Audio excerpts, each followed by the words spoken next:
So thank you again so much for being here, Dwight. And to start off, I would like for you to introduce yourself. Tell, I gave you like a brief introduction, but tell the audience a little bit more about who you are and like why you're here today. My name is Dwight Peters. I'm a father to an almost 2-year-old. I know, right, Parker? I hope you get to see this. I'm an entrepreneur that had a few successes, a lot of loss, but we keep pushing. My latest company now, which I'm really excited about, is called OPN Phone Repair. We're the first Black-owned 24/7 phone repair shop in Harlem, and that's something that we're super proud. And thank you. And we're going to go into details through this conversation about how I ended up here and some of the bumps and tribulations that got me here. All right, so I want to start at the beginning. I want this to be a journey so that when folks could see, how you really got here.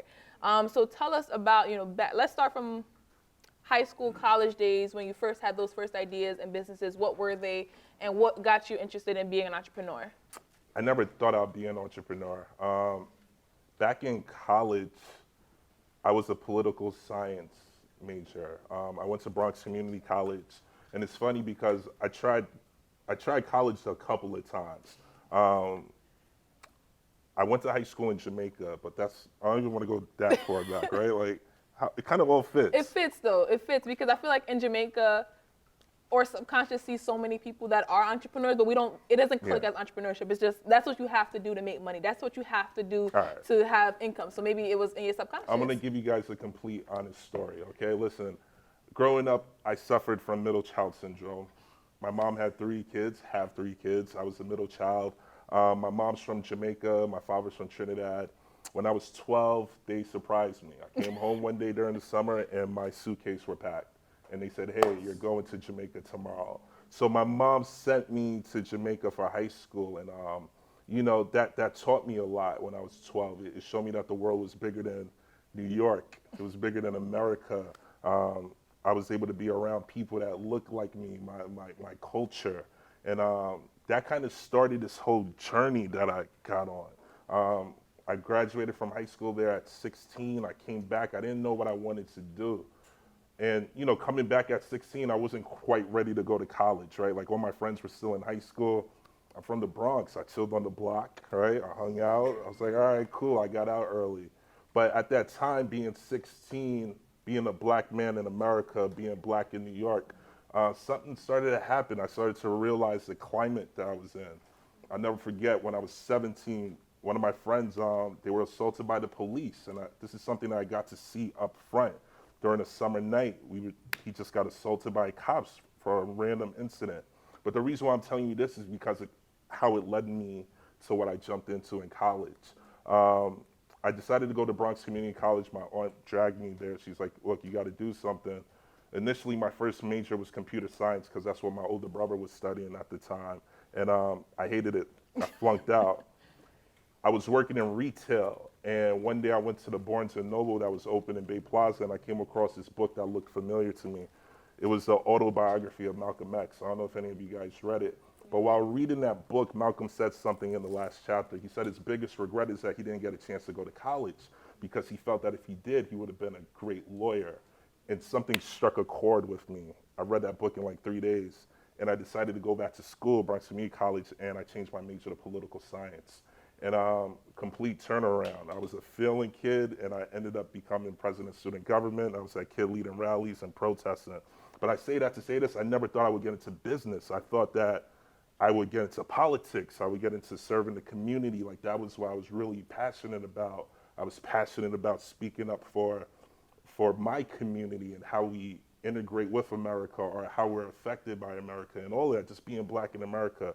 But somehow I started to realize while we were lobbying for jobs that there had to be another side. Instead of lobbying for jobs, how about we start to create jobs? So I was just about to go to City College, and at the last second, I switched and I got into Baruch. And that's how I ended up going to Baruch College to study entrepreneurship. Long story short, when I got to Baruch, I entered a business plan competition as soon as I got there, and I just so happened to win. So I won the business plan competition the first year, and I did what anybody else would have done. I dropped out. I said, okay, I'm out of here. I don't really need a degree to start a business. But my path to entrepreneurship is a little bit of a mixture of everything. It really comes down to freedom, and freedom on several scales. You know, freedom economically, but also freedom politically, right? Like not being tied to an organization or anything, not having somebody else dictate my fate, not having somebody else dictate my future. So entrepreneurship is a little bit of freedom fighting for me in a weird way. But yeah. Awesome. So tell us a little bit. You had a company called Quarter Waters. Yeah. Let me hear a little bit about that. I wouldn't even call that a company. So it was a podcast where I would interview entrepreneurs. So before I got to Baruch, once I realized I was going to Baruch, I was like, man, how can I like speed up the process about learning about business? So I said, if I put a microphone in front of somebody, they're going to talk, right? People, they just love to talk about themselves, right? So I said, hey, how about I start this podcast where I interview social entrepreneurs? And social entrepreneurship was very important to me because like I'm coming from political, and I'm like, all right, I don't want to be this capitalist, so I'm going to kind of like play it in the middle. I'm going to be like a social entrepreneur. And you know, I started to interview these great people from all over the country, and they just opened up and shared so much knowledge like this, right? That it was kind of like being in a classroom, but condensed, right? Like I'm gaining all the knowledge from people that been through the fire quickly. And I ended up meeting a lot of great people. I called it Quarter Waters. I don't know if any of y'all from the hood. I grew up in the hood. Quarter Waters, right? So it was like a little smoke signal for you know, but that's why I called it Quarter Waters. Everybody's like, what is Quarter Waters? I was like, either you get it or you don't. But you know, it was something for my community to let them know if we educate ourselves, you know, maybe we could use these skill sets in entrepreneurship to our advantage. And what was the business plan that you won that competition with, and what did you do once you dropped out? So that business plan competition was very interesting. I thought I had a cool idea. The judges thought I had a cool idea. The company was called Crowd Cases, and pretty much what we did was we were a tech accessory brand that partnered up with nonprofits. The way how it worked is every week we will hold an art contest where graphic designers from all over the world will submit designs for the nonprofit of the week. So if we partnered up with like a clean water nonprofit, they would design a case for that. The winning artist would receive a little bit of money, and then we would turn that print into a case and then sell it, where a portion of all the proceeds would go to the nonprofit of the week. And yeah, that was a cool. It won the competition. Yeah, it won. There was a lot of great other, you know, pitches in that. But the thing that sticks out to me about that day, though, I was super broke, like shit broke. I had no money in my pocket, and I was coming from my internship. I interned at ERA. Shout out to ERA. They're an accelerator program here in New York. And you know, I would sit all the time and listen to the other entrepreneurs pitch, because that's all they did every day. It was an accelerator program for entrepreneurs. So these startups had to pitch over and over, and I would just sit and listen. I was like, okay, so this is how I pitch. This is how I do it. Okay. And then I went to Subway's for lunch, and my card got declined. Couldn't even get lunch. And I had to go to the business plan competition later that night. And you know what I told myself? I told myself, yo, these other contestants don't want it as bad as I do. Like, I told myself that. I was like, yo, I'm going to win tonight. I didn't even know if the idea was really that good. It was cool. But I made sure, I told myself, like, I need this. I need this more than any of them. I have to win. And yeah, I went there that night. I looked at all the other contestants and said, nah, you don't need this. Like, I don't even have money to get back home on the Metro card. Like, I need this. And yeah, I won. And then what happened after you won? So now you got this money. Do you want to share how much it was? I think it was like $5,000. It was nothing crazy. All right, it was like, balling on a budget. That money was done in like 2 weeks, right? But you know, it's funny when you have a business plan and then you walk outside into the real world, right? Like Mike Tyson said it, right? What he says, everybody has a plan until what? They get punched in the face, right? So the wisest thing that I did, though, was I took a risk, right? So I kind of told you guys how my mom packed me up and sent me to Jamaica when I was 12. So, you know, I was interviewing people for Quarter Waters, and I realized that a significant amount of them were in San Francisco. And I went to high school in Jamaica. I had two good friends, David and Daniel. They were always the computer geeks in high school, right? Like, we're in Jamaica, and they were like, anytime you go to their house, they had like the latest computers. And I'm like, yo, dude, what are you guys? Okay, whatever, right? It just so happened that David and Daniel ended up in San Francisco after high school, after college, working for some nice tech companies out there. So I called David. I said, hey, yo, do you mind if I sleep on your couch until I figure this shit out? And he's like, yeah, bro, come through. So with the last bit of money from the $5,000 I won, I bought a one-way ticket, flew out to California, and I slept on my friend's couch until I figured out my next move. And like, Yeah. what were the steps? You know, because we hear that story a lot, oftentimes. You know, I slept on a couch and then I became rich. Okay, Yeah. what happened? So what was your thought processes? What were some of the activities that you were doing while you were in California? Like you said, you didn't really know anybody out there, but so what did you do? A lot of sleeping because of depression. Like, holy shit, what am I doing? But really, I met up with a lot of entrepreneurs that I interviewed in person. So I started to build relationships, right? I started to build friendships. And I just started to absorb game from everybody, right? Like, they saw how hungry I was. And when people see that, they open up, they share what they know. And, you know, the biggest thing that I learned was if you really want something, just by watching them, it's take action. Like, how many of us like sit down with an idea and we try to like perfect it? Like, you know, it gotta be like this, or now we can't put that out yet. Or I noticed the common trait was that they just took action. They just took a step. They just did just got shit something. done. They just got shit done. They just put it out there.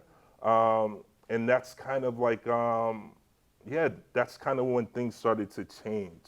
I tapped into a past experience. I kind of skipped this, but before I got to California, I worked at Apple for a little bit, for about a year. And Apple just came out with the iPad, and I was working retail. People would come in, they would ask questions about the iPad. I'm selling it to them, but their biggest complaint was that the case didn't cover the back. This is when they only had the smart cover. So this kind of, it ties into like how I had the business plan competition company that did the cases. I got into that because people come to the Apple store and always ask about these components. But long story short, I had a Kickstarter campaign in the midst of that. So by the time I got to California, sleeping on my friend's couch, I was trying to figure out what I was going to do, and I looked back like, okay, what did I do successful? I had a Kickstarter campaign that was successful, and people would hit me up just asking me for advice on Kickstarter.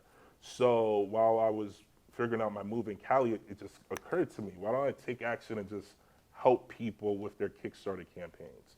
And that kind of led into the following company, which was Backers Hub. Okay. And that's what got me off of my friend's couch. Let me know if I'm like... Yeah. So you're going along well, right? And right. so we're talking about we're about to talk about Backers Hub. This shit's confusing. And, Trust me. It's a lot, but... And that's the adventure as well as the misadventure. So now you have the idea, you started, you know, Backers Hub. What did that startup process look like, and what was like when did it really click that Backers Hub was about to like take off and it was about to be crazy?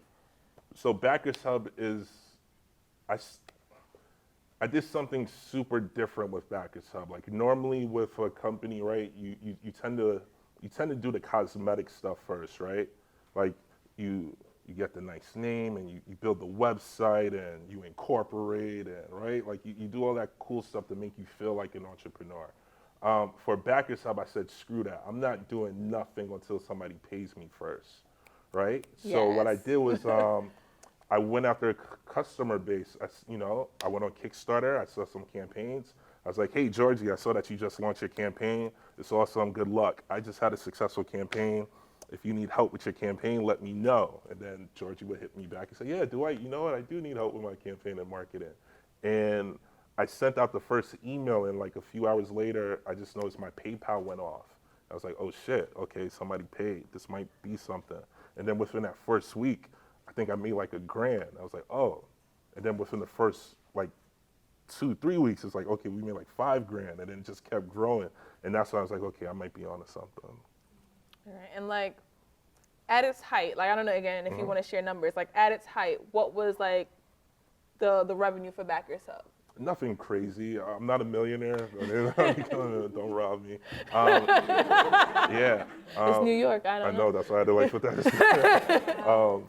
No, so I had this height. I was doing like 20 grand a month, but it was cool though because low overhead, right? Like this is something off of my laptop. So pretty much what Backers Hub was, it's a newsletter list. I realized that from my campaign, 60 to 70% of my funding came from repeat backers, people that constantly back projects on Kickstarter. So with the initial batch of customers, what I tried to do was get them into Kickstarter's newsletter. Then I realized, okay, that's pretty hard because it's based on if Kickstarter wants to put them in a newsletter. So we did the next best thing. We said, why don't we just create our own newsletter? And that's what I did with Backers Hub, and I figured out how to grow the list. And we had over 70,000 subscribers, and pretty much what we did was feature campaigns in our newsletter. And it was easy. It was probably like the easiest thing I've ever done. And probably the most simplest idea, which is another thing too, right? We always think it's always has to be like the most complex, what makes us different. Nothing made us different. I pretty much stole what Kickstarter was doing and said, hey, I'm gonna just build my own. And yeah. So at our height, we were doing like 20 grand a month, low overhead, and it was cool. It changed my life. It showed me something different. Yeah, and when I initially met Dwight, he was working at Backers Hub, and he came and did a talk at Baruch, right? We had I was also part of the Entrepreneur Accelerator, I think 2 cohorts after you. Yeah. And when they were talking about this Backers Hub, me being me, I went home, started Googling Backers Hub, trying to find information. I'm just like, this guy just talked about, he's making like 20,000. There's no website. It looked like shit. It looked like shit. And I'm just like, what? How? This is not possible. But like, he showed, he talked about how, the simplest ideas. And so from those early days, it started to instill in me the fact that the same thing that he learned in Silicon Valley, I took that advice from him when he brought it back here, is you could just put something out there. It doesn't have to look perfect. It doesn't have to be perfect. As long as it works and people are paying for it, boom, you have a better business than most people out there. A lot of companies out there that are making literally millions of dollars a year don't even have a social media account. They don't even have a website. Their website looks like it's literally out of 1996. And they get repeat customers. They have, big budgets, big offices. They have all the things. And then you see like this other person that looks all cool, has the fancy watch, fancy houses, and their business is like doing negative, right? Shout out to Google, right? Look at Google's website. I think that's why Google's like around, right? There's one thing on the page. Simplistic. It's simple, right? That's a plug for Google. Girl with Google. All right, and so now I want to talk about, we were talking about it one-on-one, but what happened after Backers Hub, right? You hit into this gold mine a few, months before, like you said, didn't even have money for lunch or the subway, but now, money's coming in consistently. You move back, talk about, moving back to New York and why you did that. And then what happened, why you left Backers Hub? So things started to grow quickly. And I left because I couldn't sleep on my friend's couch anymore, right? Like time was up. But I moved back to New York and I was just hungry. I was just constantly going for it because I lived in this weird relationship. Like I was almost fearful, like, okay, is this gonna end today? Like, is somebody gonna pull the rug from underneath me? Like, is this too good to be true? And I noticed I was just constantly working, constantly hustling. Like I would even have mood swings, like weird mood swings. Like if we didn't make a sale that day, like, oh man, what's wrong? Ah man, it's over. Like, so I brought my cousin on, he was my partner in this. And I was always in a constant sense of fear, like, did I create something that was too good to be true? But we pushed through and, we continued to grow. And probably about year 3 is when the biggest lesson came to me. Competition is real. And unfortunately, people will steal your ideas. And, you have to learn not only to play offense, but how do you play defense? And at that time, I didn't really know how to play defense. And I just noticed our market share go smaller and smaller. And, people came out with similar names and doing the same thing. We started at Backers Hub. There's a Backer Club, Backer Nation, Backer this, Backer that, Backer that, Backer that, Backer that, Backer that. And, I don't know, that was tough. But I kind of had the foresight that, okay, things were switching. So I did what I always do. I decided, hey, let's switch the script. So while living here in New York, I decided to leave the country for a while. I went to the Dominican Republic on vacation at some point, and I loved it. It kind of reminded me of my childhood when I grew up in Jamaica for high school. So I said, hey, let's cut overhead. I was paying an arm and a leg for rent here in New York, New Jersey. So my cousin and I, we packed up and we went to DR for a few years. Just trying to figure out what the next move was while we continue to work on Backers Hub. All right, and then what happened? Like, what was the decision that, other than cutting, was there anything other than cutting overhead that said, I'm going to stay here in DR versus just being on vacation and coming back to New York? Yeah, the climate of the country. Seriously. Like climate as in like it's hot, or no. Political climate? What's going on? Yeah, like the political climate. So I gotta let you guys know I'm black unapologetically, right? And being a black man in America, like I said, my background's political science, right? Like that's really what's at my core of this. And like seeing all the senseless killings with the police and everything that was just going on in the news when I went to DR. And yeah, everywhere has their problems, but it was weird for the first time leaving the country, and you could call it because we're American and we had an American passport that they treated us different, but it was the first time I left the country and can I say this? Yeah, I mean, we could edit it if it's bad. I don't want it to be bad, but she's asking a real question. I'm gonna give you guys. Yeah, this is real stuff. It was the first time it was the first time in my adult life that I didn't feel like a nigger, if that makes any sense. When I left the country, I felt like a man. And that's what made me stay in DR for so long. It was weird. We ride Pasolas out there, these like motorcycles. They're not motorcycles, they're like a level down. And nobody wear helmets in DR, right? There's like 4 people on a motorcycle, right? It's crazy. It's like the Wild West, right? And I'm riding and the police officer pulls me over. And being here in America, we're kind of subconsciously trained on how to deal with the police. So I get off the bike and my hand's in the air. And the officer, he's like, yo, like he's speaking in Spanish, but pretty much what he's saying is like, nah, you good, bro, chill. I just want you to wear your helmet so that you be safe. I'm like, what? Like, what do you mean? Like, you're not writing me a ticket? Like, he was sincere. And that kind of caught me off guard. And, that was the first time I felt like, oh, wow, I'm not in America. This is different. And I ended up staying there for 3.5, 4 years because of that encounter. Yeah. So to be completely honest, that's what kind of extended my stay out of the country. Yeah. Thank you. And I'm gonna actually dive a little bit more into this topic of, mindset and like the emotional and mental factors that go into being an entrepreneur. And I know you shared it a little bit on social, so I want to talk a bit about that experience, right? You said that your emotions, when the company was making money, you were feeling good, you were feeling nice. When the company wasn't making money, like, don't talk to me today. So what's wrong? When did you catch on to this trend? Because I know that I've experienced that before, but it wasn't until like, hindsight looking back, I'm like, oh snap, like that happened. So like, what was there like an incident that allowed you to realize that this was happening, and what did you do once you started to see that this was happening?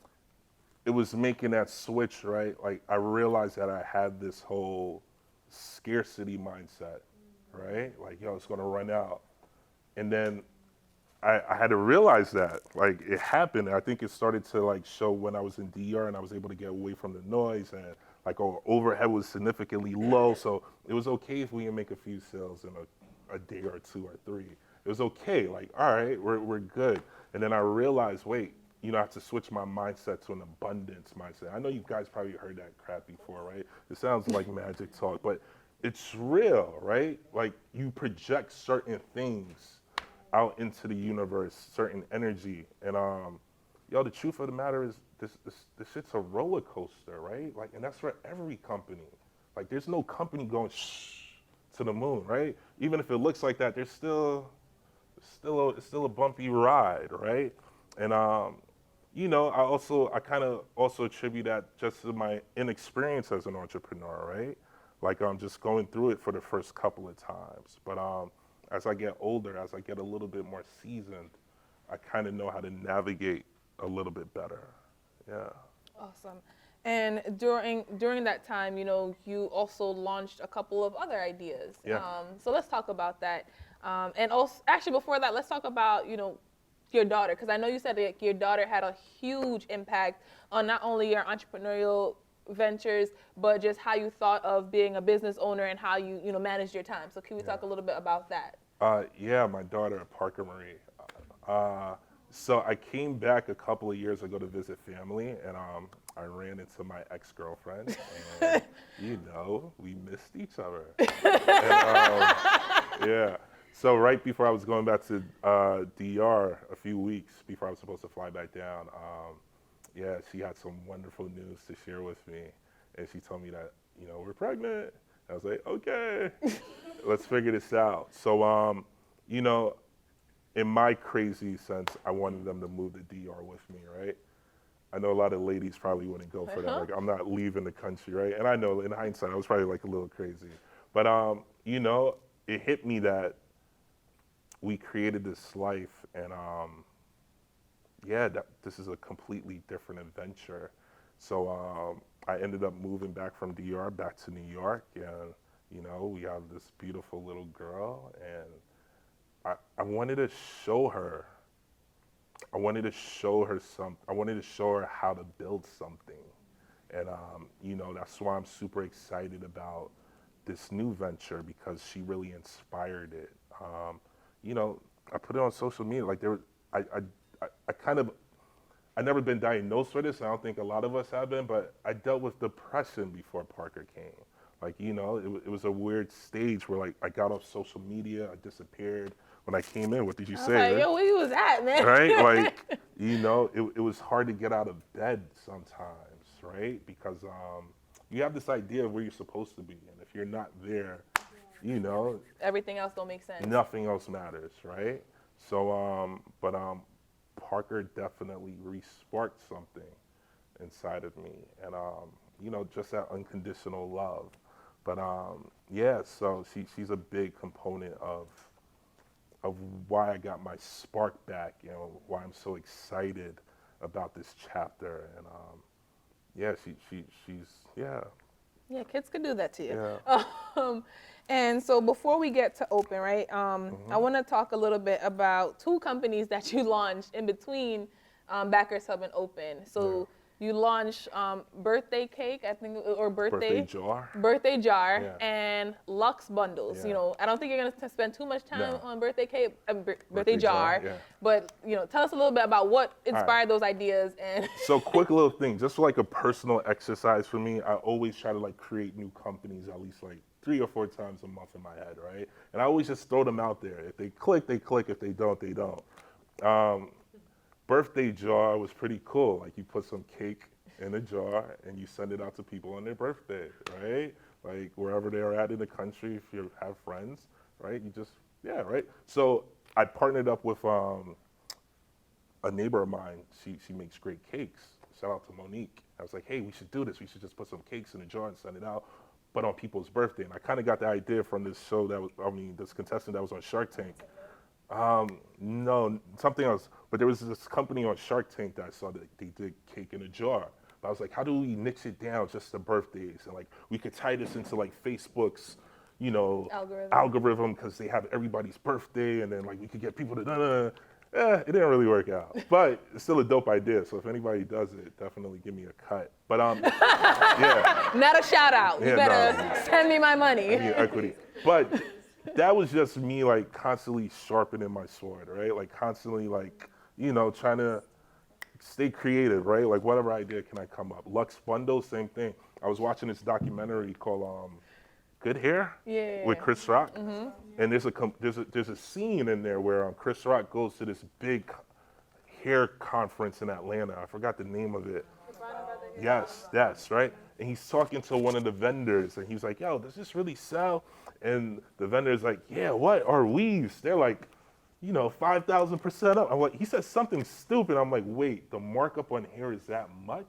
And like, within our community, you hear women talk about how much they drop on their hair. I'm like, no, this is stupid. This can't be real. So, and if anybody take this idea too, I just want to cut it. I don't care. I went to Costco one day with my mom. I'm like, yo, Costco has a very interesting business model, right? Like you pay a membership, but they sell you the products near cost price, right?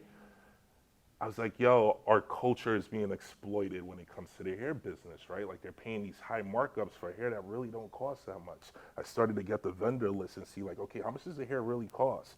So I was like, you know what? I'm gonna start this company called Lux Bundles, and the way how it works is this. You pay a yearly membership fee and we will sell you the hair at the actual cost of the hair, right? We'll make money off the membership, but you get to save significant amount of money instead of spending $150, $200 on a bundle. You pay the actual cost. It costs like 20, $30, right? So yeah, that was a cool idea. It started to get some traction, but then I kind of felt weird about it because like I'm not a lady. Like what do I know? I know it's a stupid reason, right? But if anybody wants to partner up, we could definitely talk about that. But that was just another episode of me like, you know, sharpening my sword, like just trying to stay creative, looking at the world and see is there any solution I could create. Yeah. All right, and now we are at Open. So this journey has been about 10 years. Now we're at Open. Actually more than 10 because, you know, we started in high school. So now you're at Open Phone Repair. What incited that idea? And you said, you know, your daughter was a big part of like coming up with that. So talk a little bit to us about Open Phone Repair. Well, Parker played the role in the sense that I wanted her to see me build something physical. Like I knew with this go around, like, you know, everybody's trying to do the digital thing, everybody's trying to do the e-commerce thing, and that's great. Like I had my run at that. But then I started to look at the world and I was like, okay, what's kind of like recession proof? Like what, you know, if all hell goes loose tomorrow, like what's gonna be there? And I started to look at like real physical need businesses, right? I was even thinking about opening up some barbershops or some restaurants, right? Like people want to eat or like something physical. Doing back yourself for so long, I didn't get to connect with people. Like everything was transactional. Everything was via email, right? That's how I got to live on an island far from everybody else, right? And I missed people. Like I realized like being away from people wasn't really too healthy. I was on too long of a vacation. So earlier the year, my phone cracked. I took it to the kiosk, the guys at the kiosk, and I gave them my $100 and they gave me back my phone. I was like, okay, cool. And then, you know, my cousin came over and, you know, we were going back and forth about like, yo, what should we do? What should we do? What's the next thing? And, you know, he works for one of the largest phone repair shops in a certain country. I can't give away too much information. But he was like, yo, man, you should look into this. I think you could actually do it. And I was like, I did work at Apple. I know a couple of things. Let me actually look into the market. But what really got to me was like the lack of representation, right? Like that's what was the driving factor when I realized, wait, there's not too many like black-owned. I never went to a kiosk and saw like a black-owned phone repair kiosk in any mall, right? Like I haven't seen it yet. I'm like, or any black-owned, you know, cell phone accessory store that's actually like big, that's like doing it, right? Like not the mom and pop style, but like something that's like big. I'm like, why is that? And I don't know, the challenge seemed exciting. So we're like, yeah, let's give it a shot. And that's what I did. I opened up Open in the heart of Harlem, and we're doing it. Yeah. Yeah, and I love how you keep going back to your roots, right? Social impact, Yeah. you know, doing it for the culture, definitely the political aspect of it, and being conscious in the decision that you make, whether it's an online business or a physical business. And so, you know, how long has Open been around, and kind of what are some of the activities you guys are doing, and like what's your hope for Open in like the next 6 months to a year? Yeah, so Open has been open for about 7 months, right? So we're fresh, we're new. But here's the truth of the matter, like things didn't start to click until like a month ago, right? Like it took 6 months of, what the fuck am I doing? Oh shit, like is this the right move? Until finally, it's just now a few weeks ago that things started to click. We've been getting a big push on social media. Like I'm looking at my Instagram, this might not sound like a lot to you guys, but like, yo, like 4 weeks ago, I had like 200 followers on Instagram.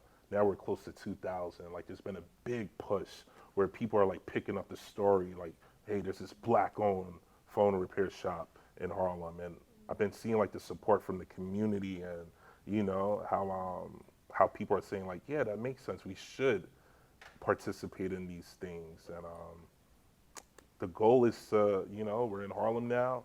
Hopefully within 6 months, we could open up 2 more units throughout the city, and see how far we could take this throughout the country and the world. We have some great technicians. We love these devices, and there's an actual need for it, right? And we there's nothing proprietary about what we're doing. Like, we're fixing devices, but we kill with customer service, right? Like, the experience that we give is phenomenal. It's something that I'm truly proud of because we care, and yeah, we're just trying to open up as many opens as possible. Open up as many opens. All right, so we're coming to the end of the conversation, and then we're going to open it up for some audience questions. So what I want to ask you, we talked a lot about the different adventures and some misadventures that you've had throughout this journey. Yeah. But is there one specific entrepreneurial misadventure that, you haven't talked about that you think the audience should definitely hear about, and, what was the misadventure and kind of how you got over it and made that better decision to keep it pushing?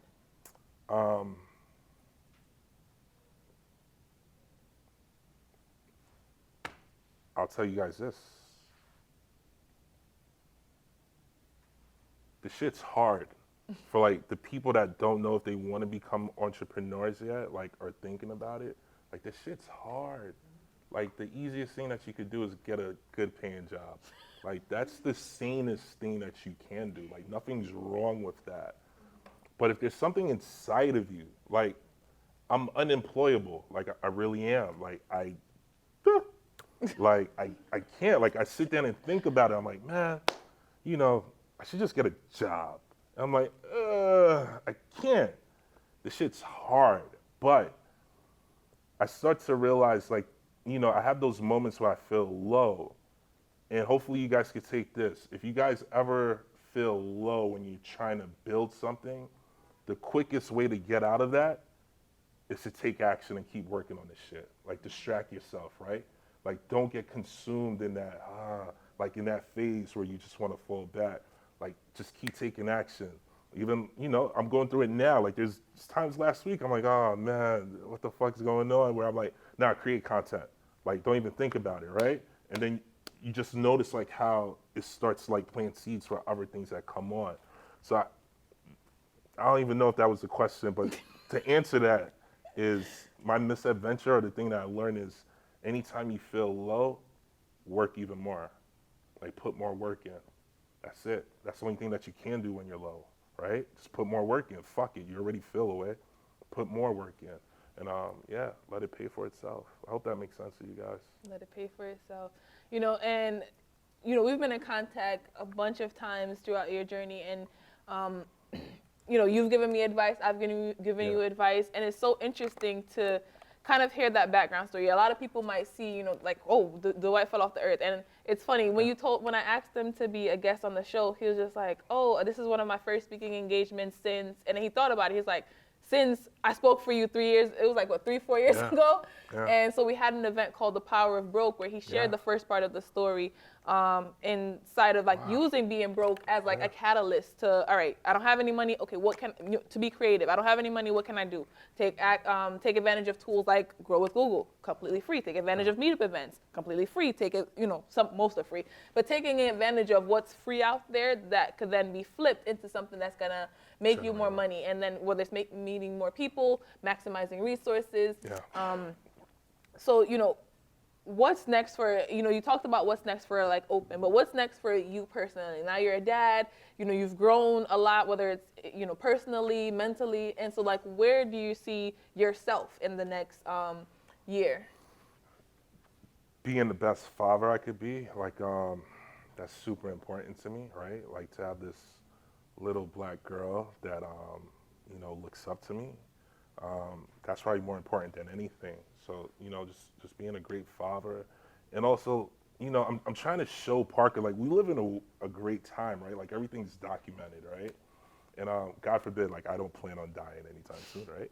But I document everything online yeah, for my friends to see and for the world to see, but I'm like kind of like leaving a blueprint for my daughter. Like I want Parker to see this, you know? So when she's 20 and her mom's saying, go to college, you know, she could say, Daddy did it like this, and, you know, I could do it too. So, you know, I don't know, I want to inspire the world, but I really just want to inspire my daughter and let the chips fall wherever they fall. Awesome. Thank you. Oh, you crying over there? Oh, please. Thank stop you it. so much, Dwight, for taking out the time and, you know, sharing your story, because as doers, we oftentimes kind of just keep doing, right? We Yeah. just keep going, and we don't take a moment or two to say, you know, this is what I'm doing. I'm not fully where I personally want to be, but I've come a long way, and Facts. here's what it is, Yeah. right? And we wait until, you know, people become almost icons and they're unreachable to then try to have conversations with them, and then when you have to pay an arm and a leg, people are like, oh, why? I'm like, well, you didn't pay attention to them when they were, you know, a quarter of the way there, halfway there. So now that they're at the top, to come back down, it's gonna cost you. It's gonna. So you have Dwight at your disposal. He's been, you know, all over and in different industries, and keeps going and keeps hustling and making sure that now, you know, creating like stability through that hustle. And it's not even, and I know we were talking about this at one point. It's not even about hustling anymore. It's more so like building something stable, and not just, oh, I'm just gonna do all the things. And especially like being a parent, do you want to comment on that? They're just like, you can't just be everywhere. You have to. Yeah, you have to be stable, right? Like you have to be stable with this, man. And you know, I don't take it for granted. Yeah. Awesome.